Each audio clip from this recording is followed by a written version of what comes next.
Olá! Hoje o programa revela o que muitos já desconfiavam: instituições virando escudo político do Planalto. O diretor da PF negou uma investigação que existe e que envolve diretamente o irmão do presidente Lula em um esquema bilionário no INSS. Mas a verdade, como sempre, escapou e veio à tona pelas mãos do delegado que comanda o caso. Enquanto isso, Lula resolve atacar os Estados Unidos em nome de Alexandre de Moraes, numa tentativa desesperada de mostrar fidelidade a quem o livrou da cadeia. O resultado é mais tensão, mais isolamento e mais desgaste. E não para por aí. Donald Trump mira a emissora de televisão no Brasil, acusando-a de espalhar desinformação internacionalmente. E, ao contrário do que dirá a imprensa consorciada, isso não é censura, é reação. O programa de hoje mostra por que a crise não é só política, é moral, institucional e internacional também. Porque quando a mentira vira estratégia, a verdade vira resistência. É daqui a pouco, depois do recado de nosso apoiador. Até já. Meu nome é Rosângela Narciso, quero deixar aqui o meu relato que eu estou fazendo uso do articular deste medicamento. Louvo a Deus porque está fazendo um efeito positivo no meu organismo dentro daquilo que eu desejava. Graças a Deus, estou sendo bem-sucedida com o uso deste medicamento. Olá, meu querido Paulo, que alegria mais uma vez aqui para falarmos desse produto espetacular que vem transformando vidas, né? Eu quero aproveitar para mandar um abraço aqui pro Pedro Fonseca, que é morador lá de Goiânia, setor marista. Um grande abraço para você. Ligou, fez o pedido para a família inteira. Já tem 3 pessoas da família que estão usando, estão sentindo muito bem e ele mandou mensagem, pediu aqui um agradecimento. Então, um grande abraço aí a vocês todos e parabéns por ter escolhido a sua saúde em primeiro lugar. E é isso que acontece com quem usa o articular, que tem resultado imediato. Assim como esse depoimento que você acabou de ouvir, você também vai ter resultado rápido, porque, gente, quem tem dor tem pressa. A dor, ela nos desanima. A dor, ela deixa a gente para baixo. A dor, ela impede a gente de fazer as tarefas diárias. E é muito ruim trabalhar sofrendo com dor, não é verdade? A produtividade não é a mesma, o ânimo não é o mesmo, o estado de espírito não é o mesmo, então não dá para conviver com a dor. Se você tem dor, você precisa conhecer o articular, que é o único produto no Brasil que é capaz de acabar com a dor na primeira semana de uso. Não é exagero, tá, gente? Ele dá resultado tão rápido assim, por quê? Porque ele tem uma fórmula nobre, uma fórmula premium, que reúne todas as propriedades que são indicadas por reumatologistas e por ortopedistas também. Olha só, ele é rico em condroitina, magnésio, cúrcuma, vitamina D, cartilagem C2 e ele tem o poderoso ácido hialurônico ortopédico. Eu vou dar um exemplo bem claro. Hoje, por exemplo, um jogador de futebol, ele se lesiona, o departamento médico, ao invés de fazer a cirurgia, faz essa infiltração, faz essa aplicação do ácido hialurônico, o enxerto, para quê? Para que não precise realizar a operação, colocar a prótese, fazer a cirurgia. E aí o resultado é muito mais rápido. O que demoraria meses ou anos, resolve em semanas. É muito mais simples, é muito mais eficaz você fazer um tratamento com ácido hialurônico do que ter que passar por uma cirurgia para ter pós-operatório, para ter rejeição. Não dá. Quem tem dor tem pressa e não pode perder tempo. E o articular que ele tem essa função. Ele vai acabar com a sua dor na primeira semana de uso. Seja ela causada pela artrite, ou pela artrose, ou pela fibromialgia, ou você que tem aquela dor generalizada, você que tem inflamação, inchaço no corpo, aquela queimação nas pernas, varizes, esse produto é maravilhoso. E aproveita hoje, porque hoje nós estamos com uma campanha imperdível. É final do mês, né? E quando chega o final do mês a gente faz o seguinte. Hoje tem mega promoção, até acabar o estoque. Eu tenho aqui 1.200 kits montados. Para os 1.200 primeiros telespectadores que ligarem a partir de agora, eu vou dar um desconto de 80%. É só você ligar. 0800 591 4391 0800 591 4391. Vou repetir. 0800 591 4391. ligação gratuita. Esse telefone também tem um WhatsApp, também tem a opção do QR Code. Você apontando a câmera do seu celular, você é atendido por um especialista que vai te acompanhar. Não é só vender, não. Vai acompanhar o seu tratamento para que você tenha, de fato, o resultado que você precisa, para você poder também contar aqui com a gente o seu depoimento. Então, gente, não fique sofrendo com a dor sabendo que existe um produto que resolve e resolve rápido. Articular, que é o nome, você vai ligar agora nesse telefone 0800 591 4391. E para quem ligar agora, ainda ganha de presente 2 pomadas massageadoras, que são pomadas de extrema eficácia. Junto com as pomadas, ainda ganha um aparelho de massagem profissional para você poder massagear o local da inflamação e ter um resultado mais rápido. E ainda ganha um robô aspirador, aquele robô inteligente que vai limpar toda a sua casa para você, o seu escritório. É muito bacana. Ligou, ganhou tudo isso e o melhor, o pagamento é só pro mês de julho. Então, ligue agora e peça Articular. Que telefone? 0800 591 4391. 0800 591 4391, Paulo. Legal, hoje nós vamos mostrar em nosso programa uma análise de como as coisas estão caminhando no país e sendo registradas pela internet para a posteridade. Justamente por isso, a tremenda e incontrolável ganância pela regulamentação do setor, que já foi exaustivamente regulado. Vamos dar uma analisada no que aconteceu no final da semana passada e que merece muita atenção para uma profunda reflexão do comportamento do sistema diante de tudo isso que está acontecendo agora. Pois estamos assistindo o fim agonizante de quem ainda luta sabendo que esta batalha já está perdida. Em mais um episódio de malabarismo político, o diretor-geral da Polícia Federal, André Rodrigues, tentou fazer mágica com os fatos ao afirmar no dia 25 de abril que o Sindicato dos Aposentados, o Sindinap, onde o irmão do presidente Lula, Frei Chico, ocupa a vice-presidência, não estaria sendo investigado na operação que apura fraudes milionárias no INSS. Sim, o INSS, que não está esquecido e que ainda vai exalar mais cheiro ruim. Só que a realidade não colabora com a versão oficial do diretor da PF de que o sindicato de Frei Chico não está na mira das investigações. Na quarta-feira da semana passada, dia 28 de maio, o delegado responsável pela investigação, Carlos Henrique de Souza, jogou luz sobre a escuridão institucional. Durante a audiência pública na Câmara dos Deputados, ele cravou: o Sindinap está sim sob investigação. E não de maneira superficial. A entidade é citada em uma representação de 247 páginas recheadas de indícios de descontos indevidos em benefícios de aposentados, muitos deles negando qualquer autorização formal. Então, por que André Rodrigues tentou esconder isso?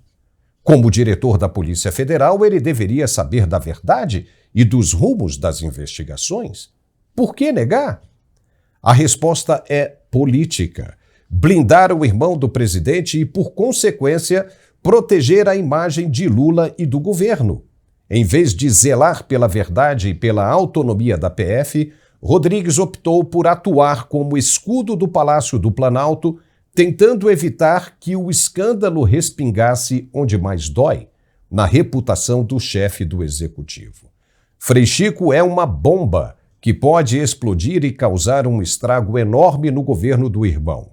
Ele se mostra muito afinado com o discurso esquerdista do PT, conhecendo muito bem das atribuições de um estrategista progressista revolucionário. Veja o que ele disse um tempo atrás. Não é que o PP ou qualquer partido de esquerda que queira chegar ao poder um dia, ele tem que fazer uma programação, programar com o pé no chão, sem alarde, e infiltrando militantes dentro das órgãos públicos. É juiz, é promotor, é procurador, essas coisas, e dentro dos militares também. Porque se você não fizer isso, você não vai mudar. É impressionante, não é? Mas há um fator ainda mais delicado por trás dessas manobras: as eleições de 2026. Qualquer envolvimento direto de um parente do presidente em um esquema de fraude com dinheiro de aposentados tem potencial devastador. Não é só a imagem de Lula que está em jogo, é o projeto de reeleição ou de sucessão à esquerda que corre risco. Um escândalo desse porte, com o carimbo irmão do presidente estampado, poderia derreter facilmente a popularidade do governo e minar qualquer chance da esquerda manter o poder. E vai derreter. Não há mais como manter essas irregularidades escondidas. No dia de hoje, não há. E os responsáveis serão duramente punidos e servirão de exemplo. Mas a blindagem institucional não é apenas um erro administrativo. É uma jogada estratégica, uma tentativa de anestesiar o eleitorado, conter danos e evitar que um escândalo real vire um desastre eleitoral. Só que a verdade escapa. E quando isso acontece, o estrago é ainda maior. Transformar a Polícia Federal em ferramenta de contenção de crise política é um golpe contra a democracia. O problema é que agora a sujeira respingou em casa e não há nota oficial capaz de limpar. Quando o diretor da Polícia Federal nega uma investigação que de fato existe, e essa investigação envolve o irmão do presidente, não é só a verdade que está em jogo. É a credibilidade do Estado. A tentativa de blindar aliados do poder não é uma falha de comunicação, é um sintoma. Um sintoma de que instituições estão sendo dobradas ao projeto político de quem governa. Quando a PF vira escudo e não farol, o problema não é só institucional, é democrático. Porque num país onde a verdade depende da conveniência do poder, o que sobra é o aparelhamento e o risco real de termos um governo que confunde Estado com patrimônio pessoal.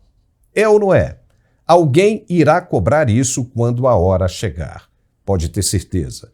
E os envolvidos terão de arcar com os resultados, mesmo que não estejam mais nos postos que hoje ocupam.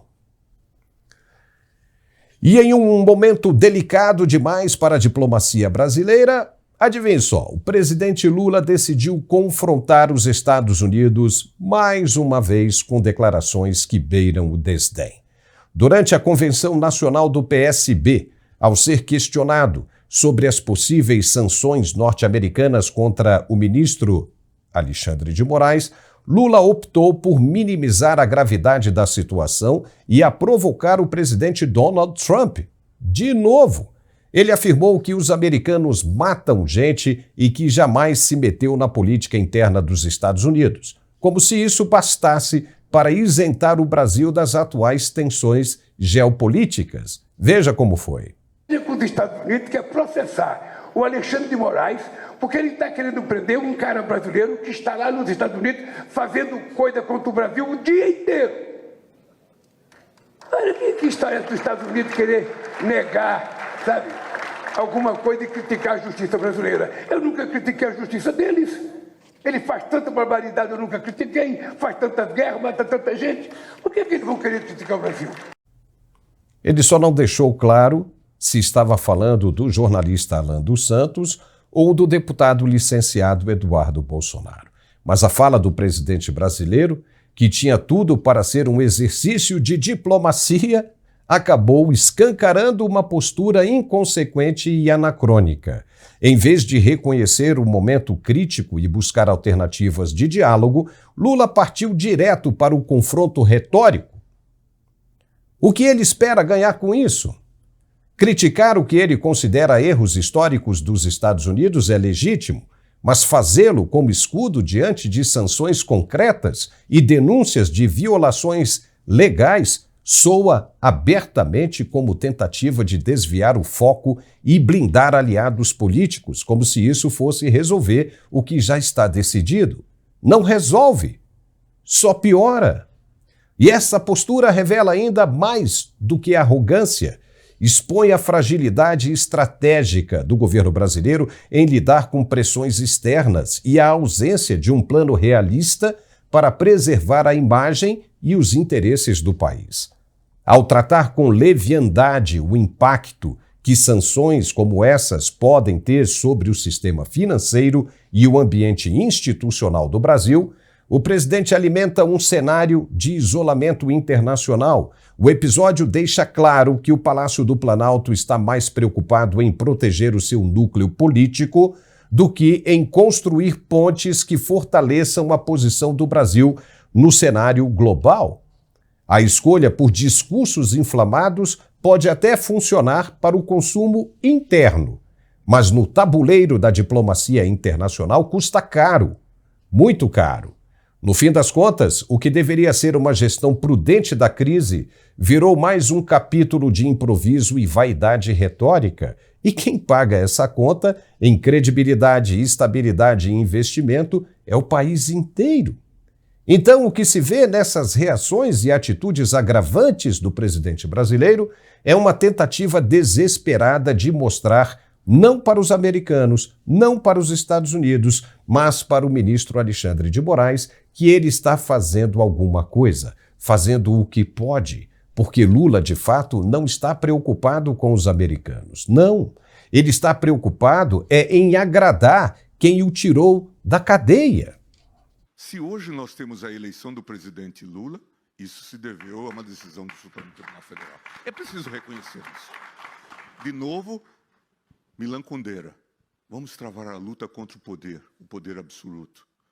Mas vamos travar a luta contra o esquecimento, a memória contra o esquecimento. Vamos resgatar isso. Isso é fundamental. Viu aí? Essa é a impressão que fica, de que o presidente tem a necessidade de mostrar para o ministro que ele está fazendo o que está ao alcance dele, mas sabendo que de nada vai adiantar. Pelo menos Lula livra a barra dele e não causa nenhum furor de vingança em quem o estendeu a mão enquanto ele estava na cadeia. Entendeu por que Lula sai por aí falando esse monte de besteira como se fosse um suicídio político? Não há como sair dessa, nem Lula e principalmente o ministro, ou os ministros. Eles apostaram numa carta sem valor e agora terão de amargar o prejuízo. As sanções já começaram e a maneira que o governo americano as colocou é sensacional, admirável. Não lardeou divulgando os nomes dos sancionados para que não houvesse publicidade terceirizada. Apenas os sancionados é que vão descobrir quando tentarem entrar nos Estados Unidos. Não é fantástico isso? Já imaginou um ministro indo para um evento LEAD, desses que o ex-governador de São Paulo, João Dória, adora fazer em Nova York? E no momento de entrada na imigração, o oficial diz o seguinte: lamento, o senhor não pode entrar em nosso país. Dê meia volta e retorne para o seu. Já imaginou isso? O tanto que será constrangedor e humilhante para o sancionado? Saber que está barrado na hora do ato? É muito constrangedor. Ainda mais se tiver alguém ali, filmando. Aí vai ser demais. E não há como o Itamaraty saber, pois o Departamento de Estado americano não quer papo sobre esse assunto, que deve ser tratado unicamente e exclusivamente como uma questão interna do país. Eles não devem satisfação a ninguém de fora. Se brincar, até o presidente Lula está sancionado. Obviamente que ninguém sabe sobre isso ainda, pois ele é um chefe de Estado, mas mesmo assim pode ter entrado na lista. Veja que Maduro não pode entrar nos Estados Unidos, nunca mais, só se for preso. O que sabemos é que todos os ministros do STF brasileiro pegaram essa sanção de suspensão de visto. Mas só há um jeito de termos certeza, por enquanto, pelo menos por enquanto, é eles tentarem entrar no país nos eventos de João Dória. Se conseguirem, beleza. Quem sabe agora o ministro-presidente Luiz Roberto Barroso nos esclareça essa dúvida. Ele gosta de ir a Harvard, por exemplo, dar aula como professor auxiliar. Vamos ver e tirar todas as dúvidas. Vamos conversar agora mais sobre este assunto com o nosso analista de geopolítica, Coronel Gerson Gomes. Olá, Gerson, seja muito bem-vindo. Espero que o fim de semana tenha sido muito bom. Os ministros só saberão que estão com os vistos suspensos quando tentarem entrar nos Estados Unidos, hein? Isso vai ser muito constrangedor. Será que eles vão arriscar? Seja bem-vindo, Gerson. Obrigado, Paulo. Obrigado por, mais uma vez, me dar essa oportunidade de conversar com a nossa audiência sobre os assuntos da semana e, em especial, sobre esse momento muito delicado. E talvez eu possa até dizer que eu não me lembro de encontrar o Brasil numa situação diplomática tão deteriorada nas relações com os Estados Unidos. E eu te digo mais, aproveitando o vínculo do que você colocou inicialmente, ali do irmão do presidente Lula, é bom a gente lembrar que esse irmão, Frei Chico, mais velho do que o presidente Lula, foi quem o iniciou dentro da pegada comunista, é um sindicalista que fez parte de todo o projeto do PT e é alguém ideologicamente muito comprometido com o planejamento estratégico do PT enquanto uma organização marxista, mas também com a migração dessa organização que aconteceu no Mensalão, no Petrolão, que a Lava Jato nos mostrou, transformando essa organização em algo muito mais próximo de um esquema mafioso, de uma organização criminosa, do que realmente um partido político. Mas você veja que quando você menciona o ambiente onde o presidente Lula faz as declarações, essas declarações que muita gente atribui a uma certa situação muito similar ao que aconteceu com o presidente Biden aqui nos Estados Unidos, que ninguém sabe se é uma certa senilidade, ou no caso do presidente Lula, se já é um desgaste em relação à questão do álcool, não sabemos. Mas quando ele fala de improviso, e há muita gente que torce, principalmente na oposição, que ele tenha mais microfones à disposição, ele deixa transparecer que ele hoje está na corda bamba, tentando agradar dois grupos. Você citou a questão do Gilmar Mendes, desse grupo que o retirou da prisão e o conduziu ao Palácio do Planalto. É verdade. Mas ele também tem que fazer frente àquela militância que o seu irmão representa e que essa organização sindical que foi montada para extrair dinheiro e dali sustentar um projeto político, nas palavras do seu irmão você percebe que há um ardil, há uma estratégia, né? Ele usa uma confusão ali das palavras, ele diz que tem que haver uma programação, né? Uma programação, mas a despeito dessa falha do jeito de se comunicar, você percebe que existe, sim, uma ideologia que entende que os fins justificam os meios, vale tudo. E o PT, de fato, como disse o presidente Alckmin, e ele retorna ao ambiente do crime com uma estrutura, eu posso até te dizer, Paulo, até com mais avidez, com mais vontade, com mais sede ao pote.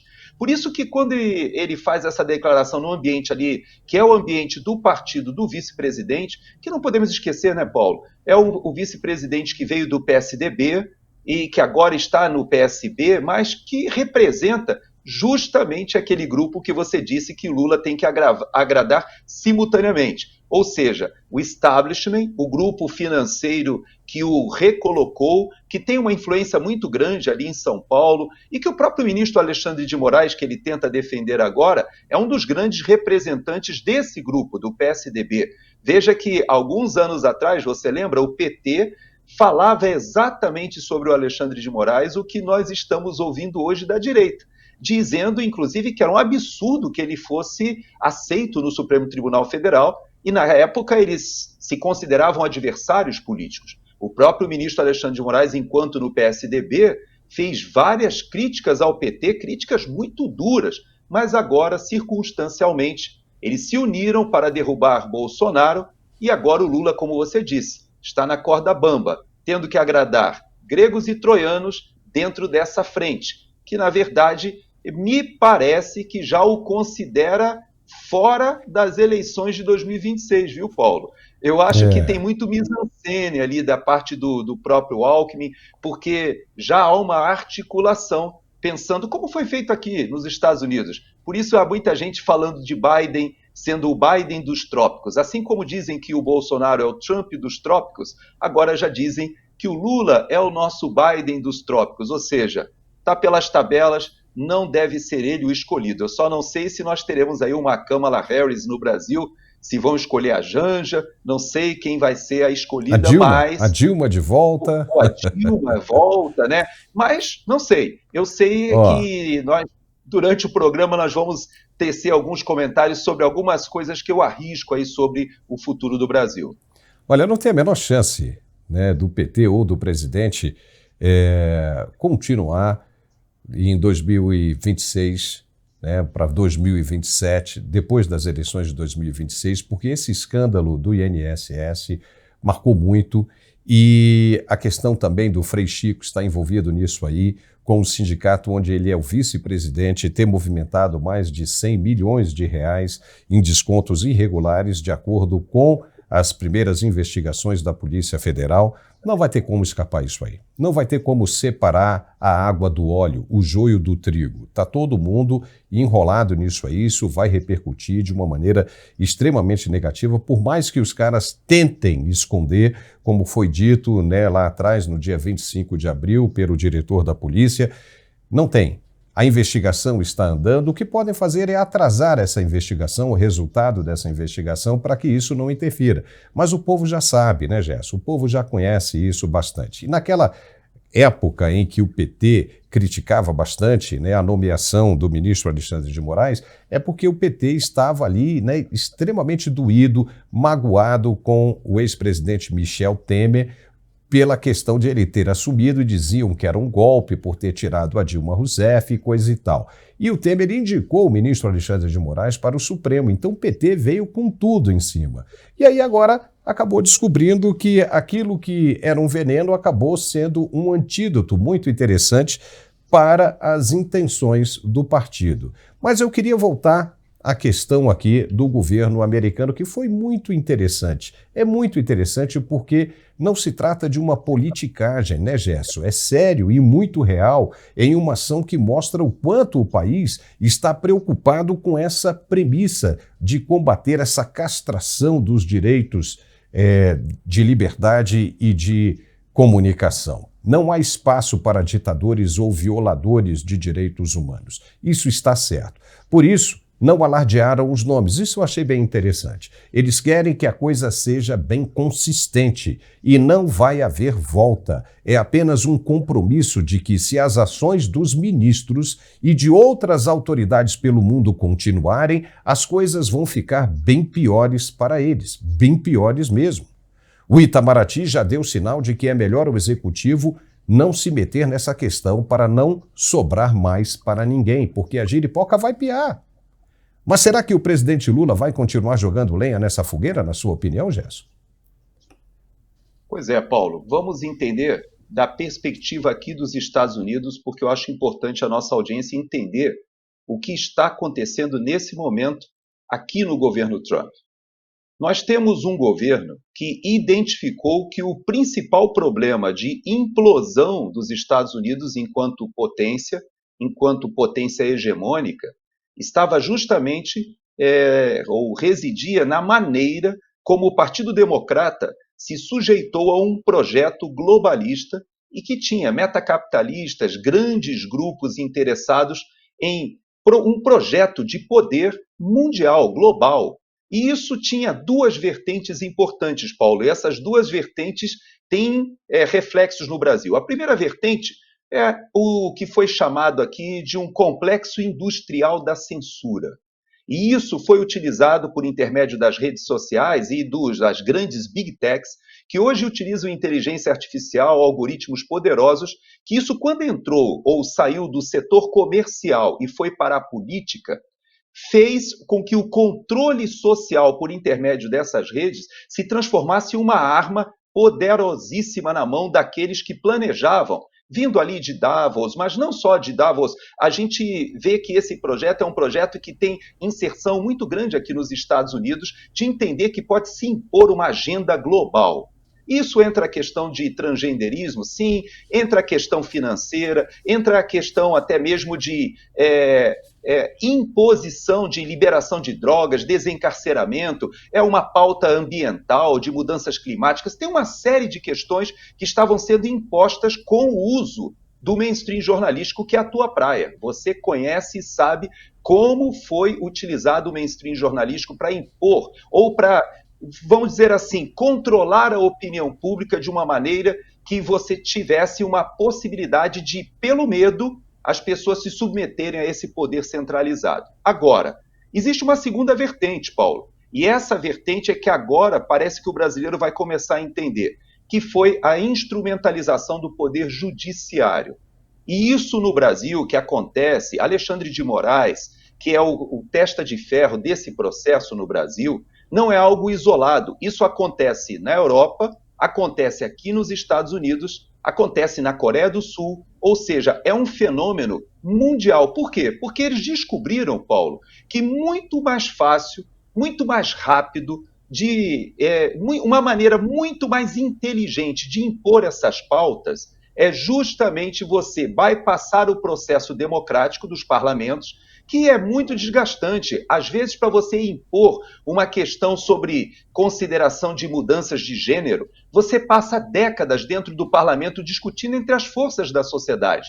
Mas quando você vem pelo poder judiciário, como está acontecendo hoje no Brasil, esta semana, avocando a si o Supremo Tribunal Federal de decidir a questão de regulação das mídias sociais ou das redes sociais, você bypassa o poder legislativo, que é onde o debate acontece legitimamente nas democracias.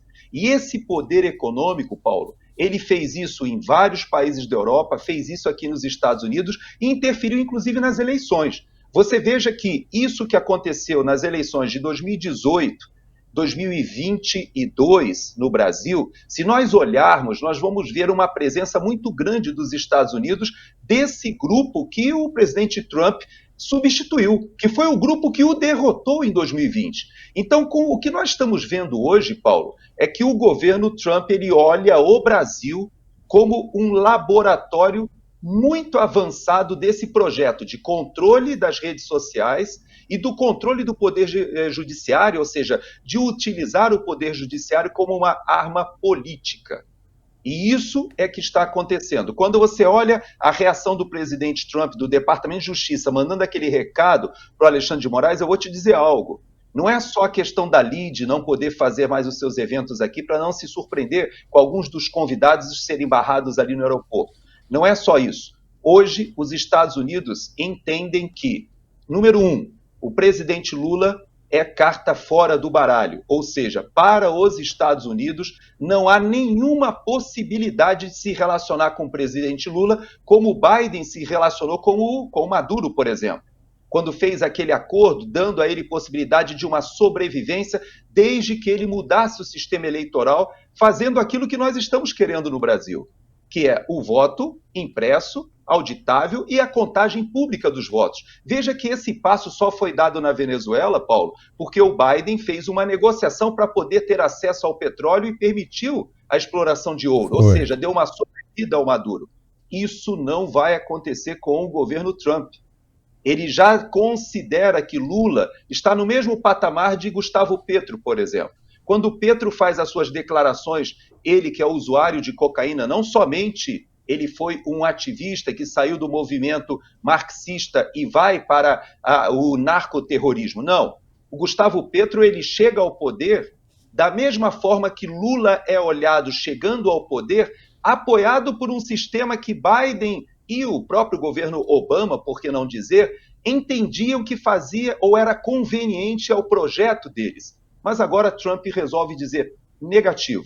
Vamos atuar nas duas áreas, como você bem disse. A primeira emenda aqui para o americano é um ponto que não é negociável. A liberdade de expressão é fundamental, mas também ele que sofreu o que é o lawfare, o Trump sofreu exatamente o que o Bolsonaro está passando no Brasil. Eles tentaram de tudo retirá-lo da concorrência, retirá-lo da eleição, utilizando o poder judiciário. Ele sabe o que é isso e eles resolveram reagir. Eu vou te dizer, Paulo, está só começando. Essa questão dos vistos foi só a pontinha do que vai acontecer, porque a lei Magnitsky é muito mais agressiva do que isso e ela não foi ainda utilizada, ela está ainda sendo gestada. E eu vou além. A entrada do Felipe Martins aqui nos Estados Unidos, já se sabe quem foi, como foi, e agora estão chegando à conclusão de quem foram os mandantes e quais os interesses. E isso vai respingar no Poder Judiciário brasileiro. Pode escrever, Paulo. Não, isso aí ninguém tem mais dúvida com relação a isso. E quem está envolvido sabe, né? Sabe, né, da situação, sabe do que fez e sabe que isso não vai cair no esquecimento. E ainda tenta aí uma espécie de proteção, um escudo aí do governo, do executivo, mas não vai rolar, Gerson. Não vai rolar. Os caras estão muito determinados a chegarem até o final dessa situação. E o final, ele pode ser bem doloroso para as partes envolvidas, porque nos Estados Unidos nós sabemos que uma questão dessa é tratada como traição, e tipo de traição, até mesmo como a quebra de soberania, é tratado com pena capital. Pena capital significa o máximo da pena, e ela pode ser desde a perda da vida até a prisão perpétua. Então as coisas estão bem complicadas para essa turma. E aí os caras ainda ficam, né, nesse cabo de guerra, apostando de que não vai dar nada e que eles vão viver isoladamente no Brasil, ou então ficam achando que poderão viajar para a Europa, para outros países. Não vai acontecer isso mais. Essas pessoas têm que acordar para a realidade. Não vai mais acontecer, por exemplo, só se forem em aviões da FAB, porque aviões de carreira não poderão levá-los, porque são companhias que têm negócios com os Estados Unidos. Não poderão levar. Nós já falamos isso aqui na semana passada. Não poderão se hospedar em redes de hotéis, terão que ficar em casas de amigos. Se forem a jatos particulares, tudo bem. Mas veja o tamanho do problema que essas pessoas estão enfrentando. E elas não perceberam ainda. Eu acredito que tenha muita gente dentro do judiciário brasileiro que tem interesse no mercado internacional. Então deveria pensar, e os caras agora, na quarta-feira, dia 4, vão votar a regulamentação das mídias sociais. E eles não perceberam que isso está justamente batendo de frente na premissa de um dos aliados mais poderosos do mundo e que podem perfeitamente interferir de maneira negativa na política econômica do Brasil. Eles não estão percebendo isso. Os caras ainda não acordaram para o tamanho desse problema, né, Gerson? Não acordaram. Pois é, e você fala da questão econômica, Paulo, e o Brasil ele está cada dia se aproximando do precipício no que diz respeito até mesmo à sua política fiscal. Veja que com essa ideia do IOF, o debate, o que nós descobrimos na prática é que o dinheiro acabou. Já existe a projeção de que em 2027, seja lá quem for o eleito, ele terá um problema econômico mais complexo para resolver do que o Temer recebeu quando sucedeu Dilma Rousseff após o impeachment. É interessante que esse governo do PT, a capacidade, o poder de estrago e a capacidade de se imiscuir na corrupção, ele é tão grande, tão explosivo, que essa versão de Lula 3, ela é pior do que Dilma 1,5. E hoje o que nós temos não é somente a questão do INSS surgindo, são as estatais que saíram de um período de lucro e em 2 anos e meio já estão com prejuízos gigantescos. O Correio, para mim, é uma das situações mais emblemáticas, porque durante o governo Bolsonaro, ele colocou ali à frente o general Floriano, que é um amigo que eu conheço pessoalmente. E ele me contava como foi a sua trajetória ali nos Correios quando recebeu a diretriz de preparar os Correios para a privatização.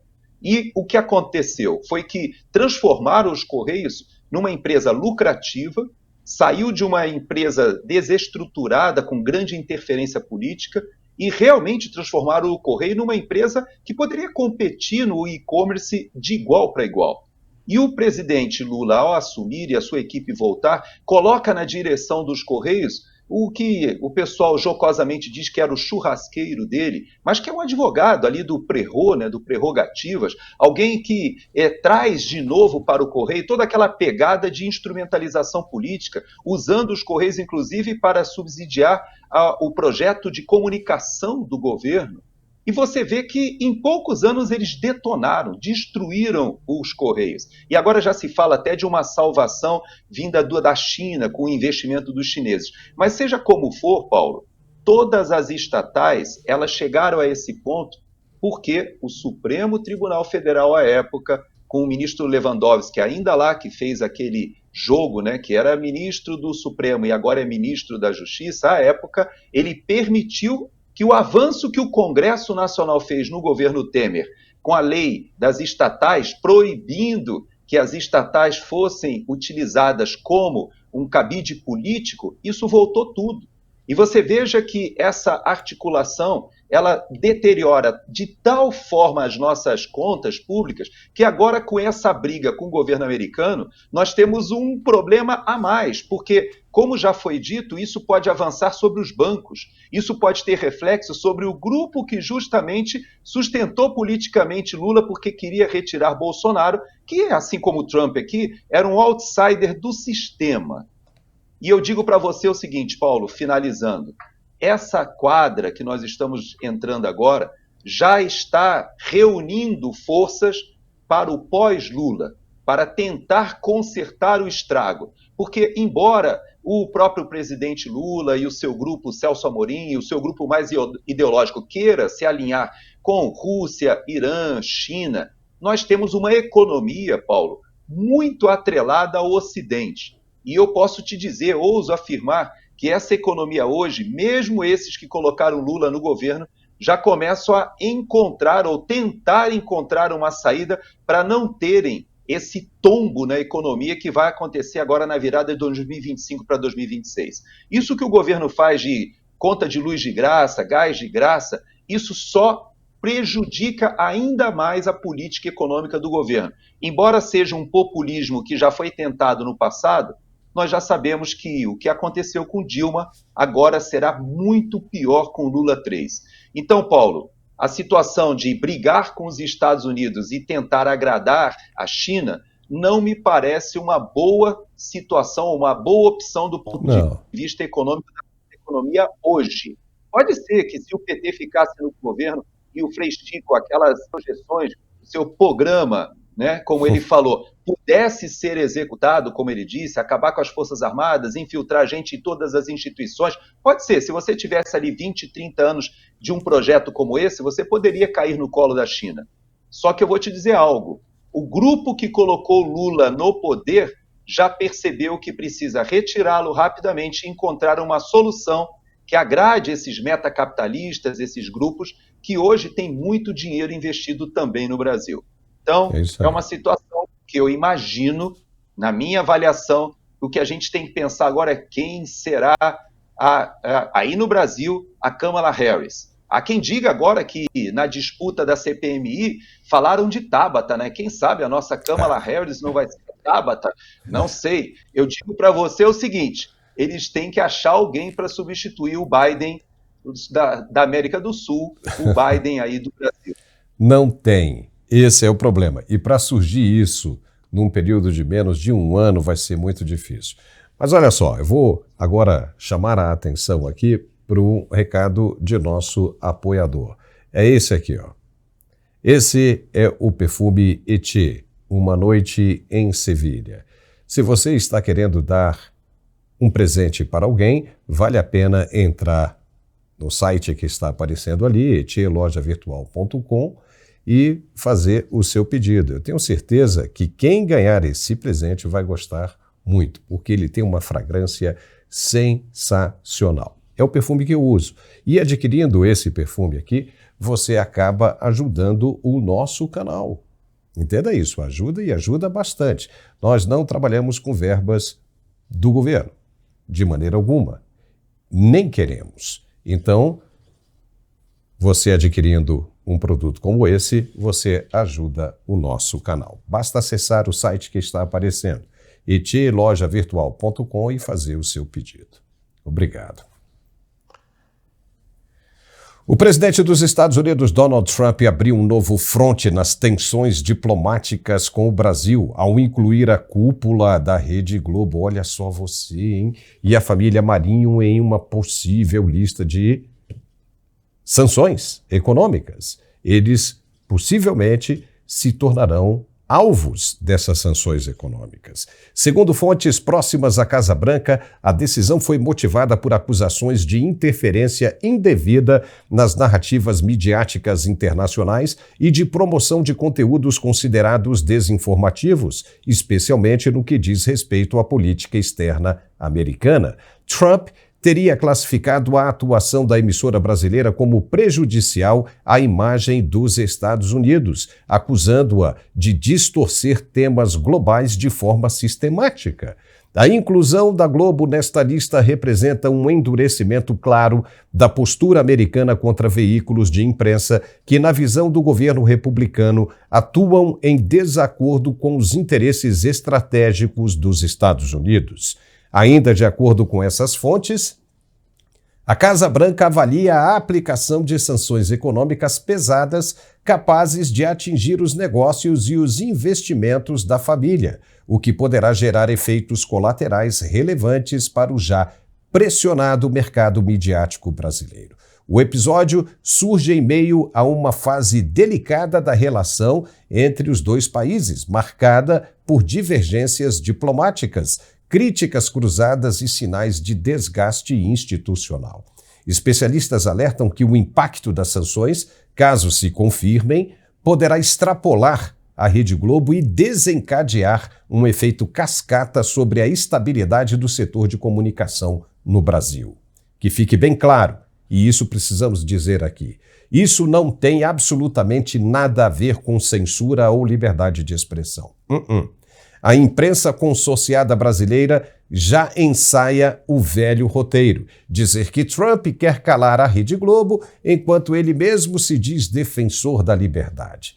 Mas há uma diferença gritante, gigantesca, que precisa ser dita com todas as letras. A Globo não está sendo punida por fazer jornalismo livre, e sim, se vier, por se comportar como um braço ideológico de um sistema que sufoca liberdades, manipula narrativas e atua deliberadamente para distorcer informações no cenário internacional. Quando uma empresa de comunicação se oferece como ferramenta de poder para defender regimes autoritários e atacar governos democraticamente eleitos, ela não está mais no campo da imprensa livre. Não está. Está no campo da desinformação estratégica. Trump não está punindo a liberdade, está enfrentando um império midiático que virou máquina de manipulação com fins políticos e geopolíticos. E essa é uma distinção que os brasileiros precisam entender urgentemente. Gerson, deve ter muito jornalista agora já preocupado com isso, não é?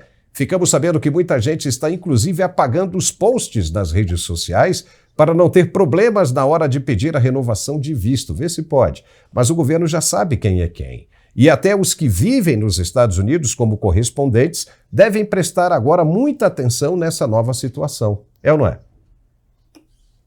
Pois é, Paulo. Esse é um assunto com bastante controvérsia, porque muita gente diz que o presidente Trump estaria avançando sobre a própria liberdade de imprensa, quando, na verdade, ele foi vítima. Veja que o que ele promove agora no governo é justamente a descentralização do poder, inclusive no que diz respeito às redes sociais. Veja que, quando ele foi eliminado ou retirado do Twitter, e quando ele algoritmos ali das grandes big techs, na sua derrota ali em 2020, ele aprendeu algo muito rápido.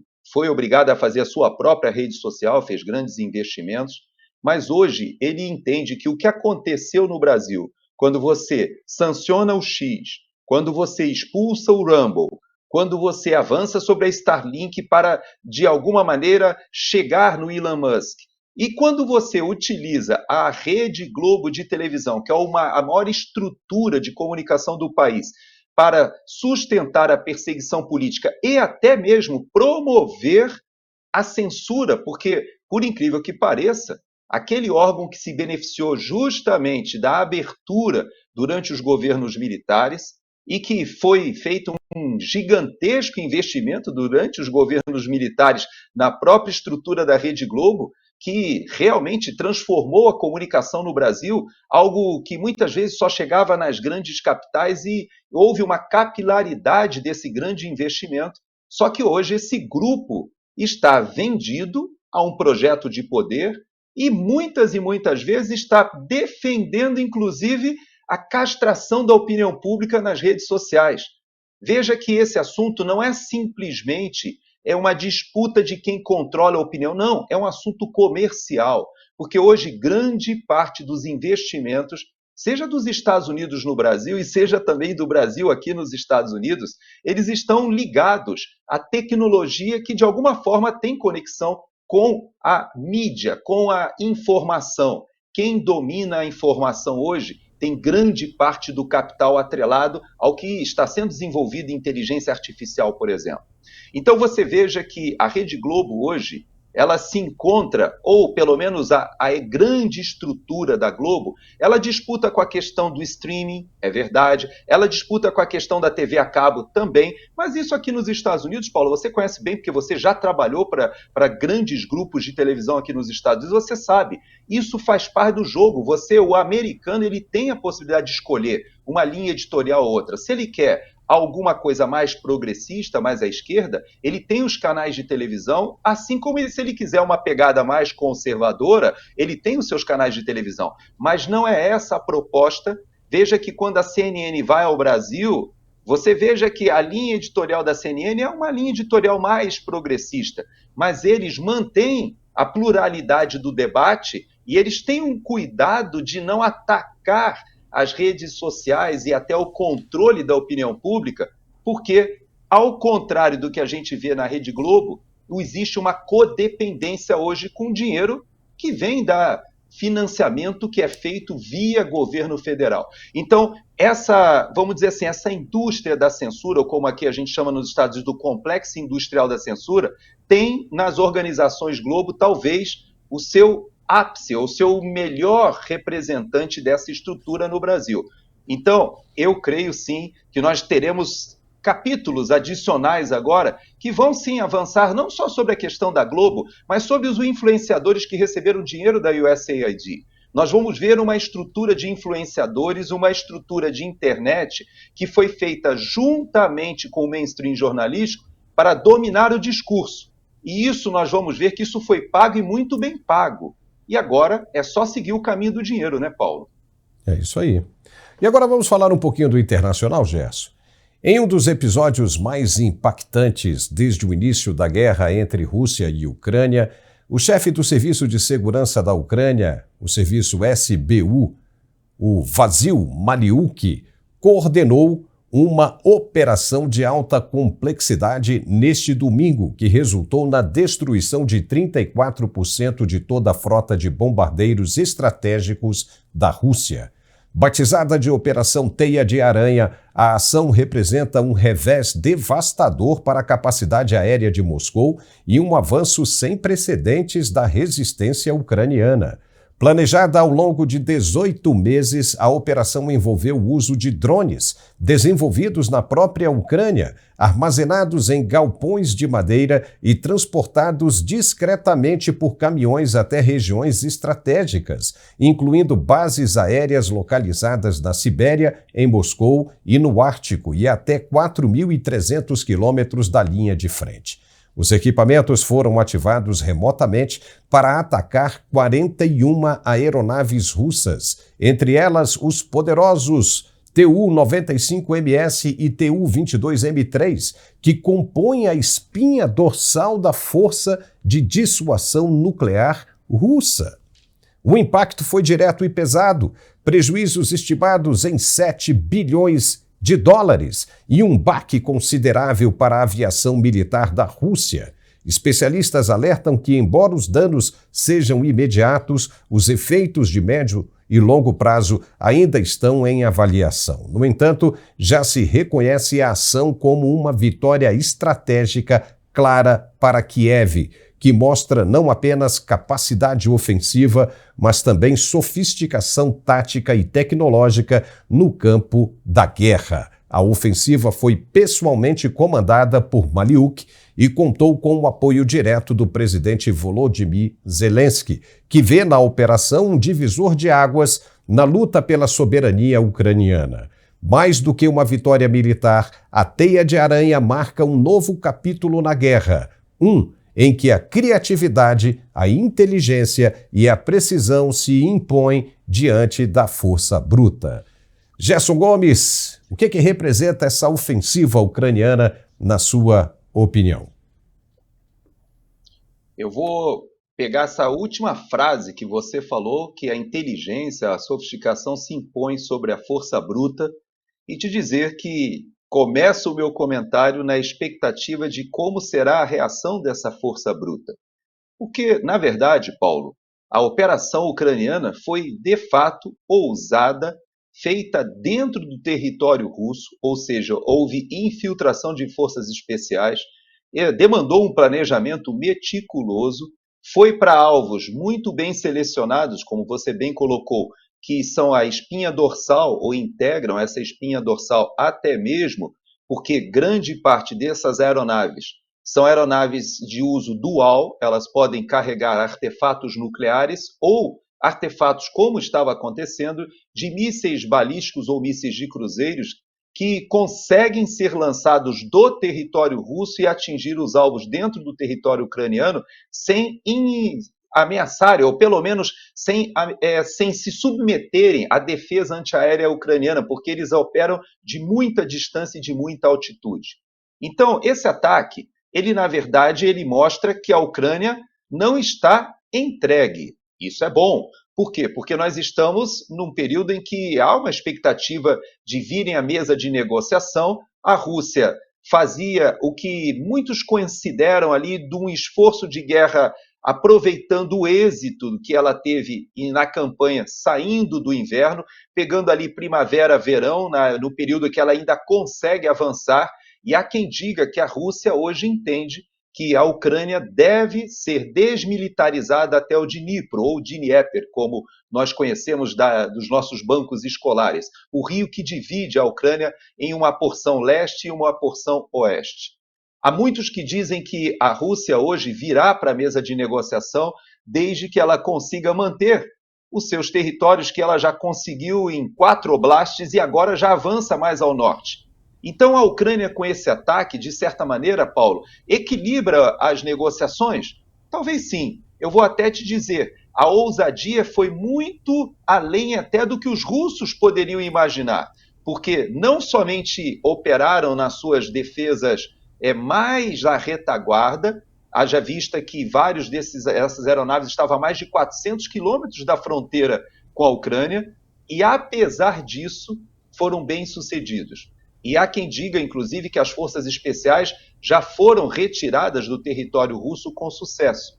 Então, foi uma operação perfeita do ponto de vista das operações especiais. Agora, quando nós olhamos a guerra em si, eu digo para você que nós temos uma Europa, uma OTAN, que deve ter dado, de alguma forma, respaldo a esse ataque. Nós não sabemos se realmente foi utilizado o sistema espacial, ou seja, de satélites. Não sabemos se há quem diga que parte desses drones tinha inteligência artificial embarcada para selecionar os alvos sem precisarem de um controle remoto sendo feito do território ucraniano. Não sabemos detalhes ainda, porém, com certeza houve presença de forças especiais dentro do território russo. E isso mostra uma fragilidade. Já houve ataques em Moscou, já houve ataques em várias outras instalações logísticas da Rússia, e isso mostra que os ucranianos têm capacidade. Agora, eles já perderam mais de 1 milhão. Mais de 1 milhão de ucranianos já morreram nessa guerra. Quantos russos? Dizem que entre 100 e 200 mil. Hoje, o exército russo já se organizou. Com esse tempo de guerra, a estrutura máquina industrial da Rússia está realmente adaptada para a guerra. E a Ucrânia? A Ucrânia hoje tem dificuldade até mesmo para incorporar, para trazer mais jovens. Acabou. Nós temos milhões de ucranianos na Polônia e em vários países da Europa, que houve uma diáspora, todo mundo fugiu da guerra. O país está literalmente destruído, Paulo. Então, muitas e muitas vezes, nós olhamos essas notícias e achamos que a Ucrânia tem condições de continuar com essa guerra, quando, na verdade, essa guerra está destruindo ou já praticamente destruiu o seu país. Então, é necessário que essa guerra pare. Há quem diga que as negociações talvez tenham ficado até mais difíceis agora, não sabemos, ou pode ser que agora, tendo essa fragilidade exposta, quem sabe os russos vêm para a mesa de negociação. Eu não sei, mas eu digo para você o seguinte, eu vou esperar o meu comentário de sexta-feira para ver como será a resposta russa. Porque dependendo de como for essa resposta russa, talvez a gente tenha uma situação de arrastar os países europeus para uma guerra e talvez até atrair os Estados Unidos para uma posição que o Trump não quer. Trump não quer nem atacar o Irã e tampouco se envolver na guerra da Ucrânia. A prioridade dele é a China. O problema é que os chineses também sabem disso. E para eles seria muito interessante que ele se engajasse no Oriente Médio e se engajasse na Europa, de modo a que ele não pudesse rocar a prioridade estratégica ali para o Indo-Pacífico. Então, é um jogo complexo. Eu até coloquei uma foto no meu Instagram do War. Você já jogou War? Você lembra como era que a gente virava as noites na minha adolescência? Eu sou um pouco mais velho que você, eu já tenho 62 anos, você é um garoto ainda, mas eu tenho certeza que você jogou War lá atrás. Então, sabe que eu agora coloquei uma foto no meu Instagram dizendo é hora de você voltar a jogar os dados ali para saber quem conquista o mundo, porque a geopolítica mundial está muito complexa. E eu aqui, você está vendo que eu estou no hotel, né? Estou em viagem, estou vendo os Estados Unidos aqui do interior, em vários estados, passei por 3 estados na minha viagem hoje, e eu vejo que o americano gostaria muito de ver o seu problema interno resolvido e se afastar desses conflitos. Mas parece que para os chineses seria bem interessante que os Estados Unidos se engajassem ali na Ucrânia, se engajassem no Oriente Médio e deixasse ele lá com seus problemas com Taiwan para um pouco mais adiante, né, Paulo? Olha, não só o War, como também o Banco Imobiliário. Lembra do Banco Imobiliário? É bom, por isso a gente conhece bastante dessas estratégias. Mas, Gerson, ficamos por aqui com esse nosso bate-papo muito legal e vamos esperar até sexta-feira, né? Para ver o que a gente traz de novo aqui para a gente. Obrigado, viu, Gerson? Obrigado a você, Paulo. Obrigado à nossa audiência. Se Deus quiser, até sexta-feira. Amém. Tchau. E nós ficamos por aqui com esta edição. Se você gostou, nos dê um like e se inscreva em nosso canal. É muito importante a sua participação. Obrigado por tudo, tá? E lembrando que amanhã ao meio-dia nós temos uma edição ao vivo e a cores aqui no Mundial Telenotícias e eu estarei por aqui esperando por você. Forte abraço mais uma vez e até lá.